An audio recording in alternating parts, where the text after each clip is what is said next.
Hi, it's Alicia Soikawa, the empowered woman that happens to be a realtor, and this video is going to be about real estate. If you want to know how to build confidence and close more deals as a woman in real estate, this video is for you. Are you out there struggling? Do you feel like you're timid? Are you nervous about your age or what you did in the past and now you're in sales? You feel salesy, you feel weird, you feel cringy. These are all the answers I get when I'm like, just make the phone call. And a lot of women are thinking, I don't want to do it. It freaks me out. So they feel really nervous. And I've actually overheard people have these conversations, and I feel cringy listening to it because they just sound so nervous and timid and not sure of themselves. And honestly, if you're buying a house or selling your house, which is probably your most biggest asset, don't you want someone that's super confident and certain to sell your house for you or help you buy a house? You don't want the person that's like, eh.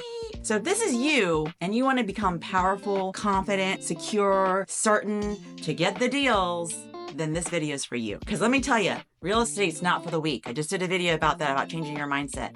Some of these things are going to have an overlap, but this is specifically about getting that confidence as a woman that we tend to lack. First of all, stop taking rejection personally. That's number one. Can't tell me times you get a phone call from a girlfriend that says, I cannot believe so-and-so didn't use me. I'm so upset. And they take it and they hold it and they're like resentful and they're pissed off and they feel like pissed. You gotta let it go, people. Not everyone's gonna use you, and that's okay. It's not for you. You need to be thankful for that because something's protecting you. That's how I always look at it. Yeah, it burns a little bit, and that's human, but you gotta let that human response go and move on because it does take a dig at your confidence. So don't take it personally and even just like brush it off. And I say next and move on. And that's a really big thing because women hold themselves back by waiting until they feel ready to do things, but by waiting to get permission. You feel that them rejecting you is something you did, and so you then, recoil, I guess is the word I'm looking for. But don't do that because you are cutting yourself at the knees in your confidence by doing that. So it doesn't come first. Confidence just doesn't come first, okay? You have to take action. You have to keep being in momentum and it will just grow and grow and grow and stack. So that's the biggest thing I'm going to talk about is showing up like a boss, making sure you own your own value as an agent, as a businesswoman, as someone that's going to guide your client and be the expert because that's what they're looking for, the knowledge broker to help them get the most for their money if they're selling and help them find that house and win the deal, especially in the times of multi-offers coming back in. I just wrote one today and we're going against 7 people. And I was like, listen up, do you want to win or not? I can show you how to win, but you got to listen to me. Okay. I was very confident because I know I've done this hundreds of times. I know. Even if I didn't do this 100 times, I know what you need to do because I'm going to have someone mentoring me and they're going to say, this is what you need to do, Alicia. And I'm going to be very certain that's what you need to do. So that's a big thing. So rejection is not about you. That's a myth. All right. It's about the client's situation. Everybody's in a different situation. Yes, you've been in a different situation. I'm sure there's times that you didn't use a friend in a business situation for whatever reason and you felt bad, but you just had to do what you needed to do for you, right? It's not about them. It's about the client. Just remember, every no is a closer step to a yes. I say aside because this is a big one. The rejection piece is a big one for a lot of women. It really is. A rejection is always a redirection. There's a book by Jamie Kern Lima called Worthy, and she talks about that in the whole chapter. Get that book if you're really questioning yourself. Number 2 would be owning your authority. Okay, that's number 2 confidence. Even if you're brand new, you hear me? Even if you're brand new, own your authority. You passed the test, you did the test, they're coming to you, you're the expert, so figure it out. So you kind of just have to F around and figure it out sometimes. I just see so many women shrinking themselves. I've had women agents under me or I've mentored agents and I want to shake them and I adore them, but I'm like, you are doing this to yourself. You're doing this to yourself. Even if you have to practice it, role play it over and over and over again. Listen to yourself speak, record yourself, because if you sound uncertain, the other person, why are they going to feel confident? You have to be confident and you have to trust yourself so that you can help someone else. How can you ask someone to trust you and be confident in you if you don't feel like you can trust yourself, right? So even if you don't, work on it, practice the scripts, be the person that you need to be, okay? You don't have to have enough experience, all right? Some of it's just written out for us. Most of us are working under a broker. Ask for help. Ask people that know more. Hey, can you help me understand this? Can you help me better script this to explain it? And now with the days of ChatGPT, you can role play with ChatGPT, people, okay? So you just don't need to know the game like how it used to be before. Gosh, years and years ago, we didn't have the mentors that we have today, the accessibility, the ability to record ourselves and play it bad. I kind of feel bad for older agents way back in the day before all that. So you just need to know your data. You need to know your skills. Be confident, study the data. Don't go out there blind and not be prepared, right?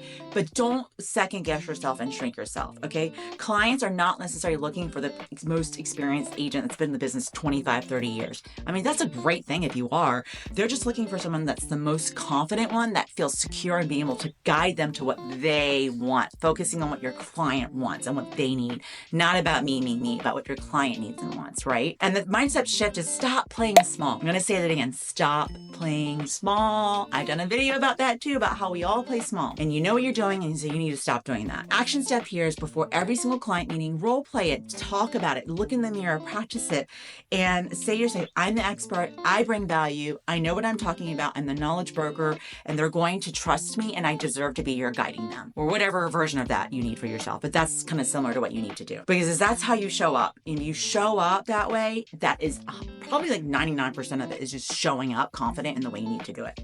The third thing you need to do for confidence is get comfortable talking about money. Get comfortable about talking about money, about numbers, the net sheet mean, what are they going to go home with?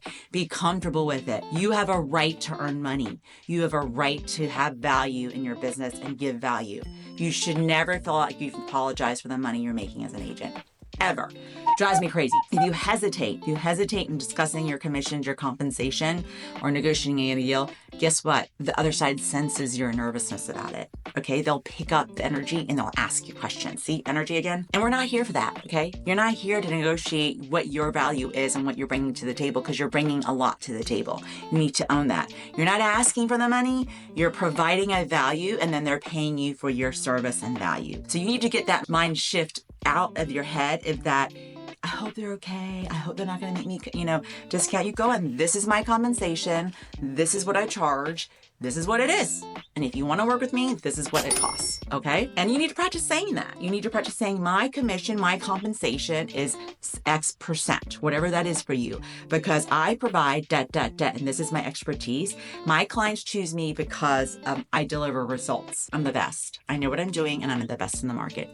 And I will tell you that is exactly how I feel in my market here in Richmond. The more you say it, the more natural it'll be. I know it sounds weird at first and cringy, but just keep saying it over and over and over until you believe it. Because it's true. You deserve to get paid for your worth. And your worth is what you bring. And if you help clients, you deserve to get compensation for it. I'm sorry. That's just the way the world goes, okay? Confidence rule number 4. Get visible, people. There's so many secret agents out there because confidence is built in public. They can't see you and know you. They'll never get to like you and trust you to do business with you. So don't hide out. Don't be nervous to post. Who cares if you post every day, all day long? Most of them are not going to see it because of these algorithms. So post, reach out, get in touch with people. The truth is people do business that they know, like, and trust. They see them and they're visible. If you go look online for someone and they're not there, they're going to be like, well, they must not be doing the business. So smile, show people your life, get people to know you and know that you're a mother, or if you're not a mother, if you have dogs, cats, what hobbies you may have, get them to know you, okay? You're leaving money on the table if you're not being visible out there in the market, especially with all these amazing avenues we have that are free. You can post on social for free. Like back in the day, you just take an ad out and pay all this crazy money, okay? So that's a really big thing. So action step will be here. Post one valuable piece of content a day on, I don't care where. It either is educational, inspirational, funny, just something that is good and positive, people. And market stats, something about a neighborhood you love, a house you love. Show them how you're showing houses, or you're listing a house, or you're going to an appointment, or you're prospecting to get business. Show them the whole experience. People want to see that you're hustling out there. I actually got a client recently because they saw and they said, you work so hard, I want to work with you. I thought that was pretty cool. They see out there, I'm putting the effort out there, right? You don't have to be perfect, just be present, just post it. We're missing the opportunity when you don't post. And bonus challenge for you out there is to go live once a week for 5 minutes. That would be kind of cool. Put yourself out there and see, you may get some engagement and have conversations, and you never know, you might pick up a client, you never know. And the 5th rule is for confidence is be a CEO. Act like a CEO, not just an agent. And I talked about that, about mindset, about growing in success and abundance as an agent. And the CEO is a business owner. You're not an employee, you're running your business. And there's such a difference between these agents that run their business like a CEO, and then they're the CEO of their big business and what they're growing and they have a vision, versus agents that are just like selling a house here here or there. They treat it like a multi-million-dollar brand, what you're trying to grow to the next level. Okay, they're looking at vision about what they want to do next. You're not a real estate agent. That's not the truth. You are a powerhouse businesswoman and you need to own it and step up like that. And stop waiting for these opportunities to come. You need to create them, and you will create them the more action you have in business you do. So set up that CEO hour every week. I talked about that in the last video. Review your business goals, look at your marketing strategy, and invest in your personal development, whether it's reading a business book, getting coaching, going to a conference, and implement, listening to a podcast, a training. But don't just study, implement what you're learning right away. Get around like-minded other businesswomen is huge as well, because successful women don't wait for success. And the more you get in the action of doing, the more confidence you're going to have. It does stack you. You get used to it. I can't remember how crazy these old videos of me were.